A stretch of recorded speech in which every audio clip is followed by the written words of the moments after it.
Who's in the mood for a quickie? Mitten, you little hoe. You go and sit down and control yourself. Hey everybody, Lisa Young Sutton with another quick video. This one is for Chris. Thank you, Chris, for messaging your question. I think it's a really good one, and I think this is going to help a lot of people. So thank you. Okay, I am using my Untitled Lenormand again for this. And whenever I forget to show you the deck I'm using, you will find it in the video description. So his question is basically, how do we move from card to card? How do we combine the cards? Now, as I've said already in other videos, Lenormand was designed for tableau style reading. So we have horizontal interactions, vertical and diagonal. Those are our possibilities.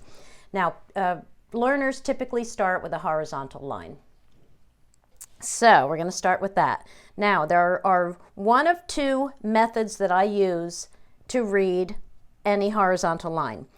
My primary method is to read the line as a narrative, as a story, okay, like a comic strip. You have X, and then Y happens, and you wind up with Z. So in this way, we are joining each subsequent card to create a story. So I'm going to call this a progressive reading because we are progressing through the line. The story progresses from card to card. So we have the key, we have the ways or the crossroads, and we have coffin. What we could say, and this is just one option, we could say that the solution leads to a choice to end something. Now, in the second method, that's narrative, right, or progressive.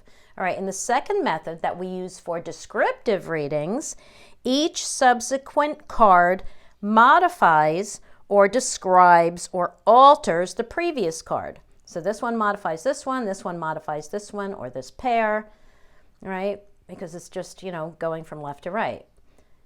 So what can we say now? We're still talking about the solution, right?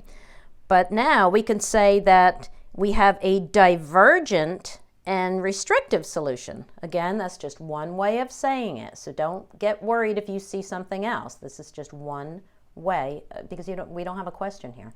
All right. So, but we're still talking about the solution, and we could say now it's a divergent and restrictive solution. Now, what if we had a center card focus?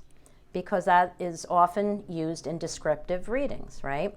So if this were a center card focus, we're no longer talking about the solution or the strategy. Now we're talking about a decision or a choice or an alternative. So we could say that our choice is strategic and final, right?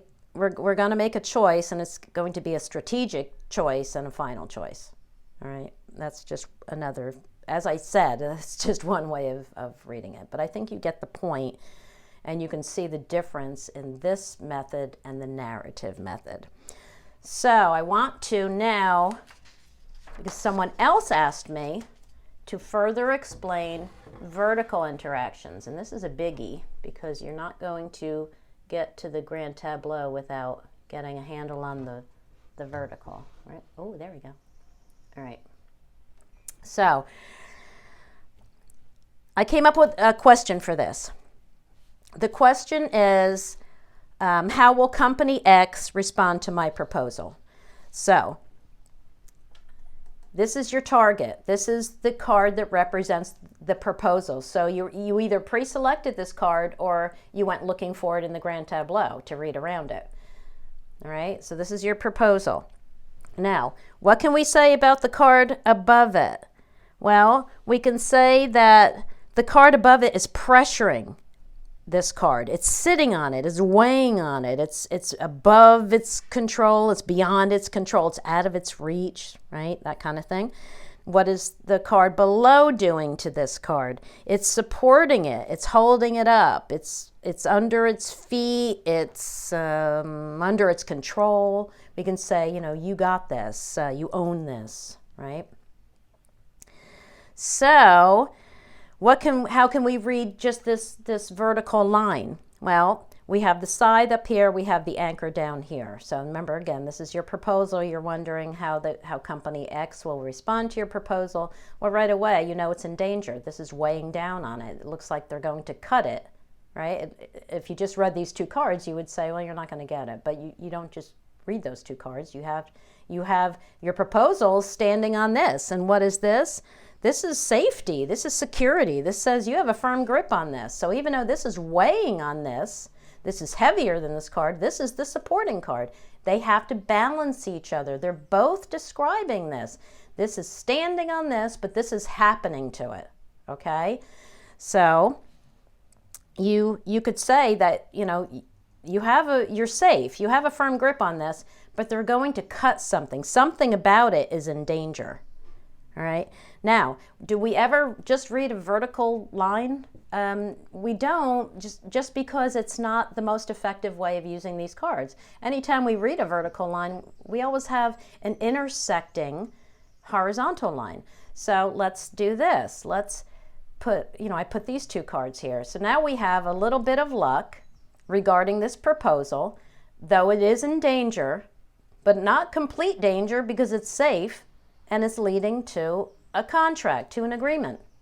So this would tell me that they're going to want to edit something out, right? They're going to want you to cut something out of it. They're going to remove something. You're going to get the contract, but it's not going to be it's not going to include everything, right? Now, let's say that you didn't pre-select this card, or you didn't go searching for this card in a grand tableau. You just laid a basic cross and asked the question, how will company X respond to my proposal? And hang on, let me get another card. Okay, so what if this card came up? All right, so this is not a pre-selected card, it fell naturally. Same question, how will company X respond to my proposal? Well, they're going to change something. That's your central card, right? They're going to change something, or they're going to cut something out. It's not, you know, you still have some luck, so it's not totally a lost cause, and you're safe, and you'll wind up with a contract, all right? Or here, what if you got that card? They're going to disagree with something. They're going to dispute something. They're going to want to cut something out, but you still have a little luck, and you're safe, and you'll get the contract.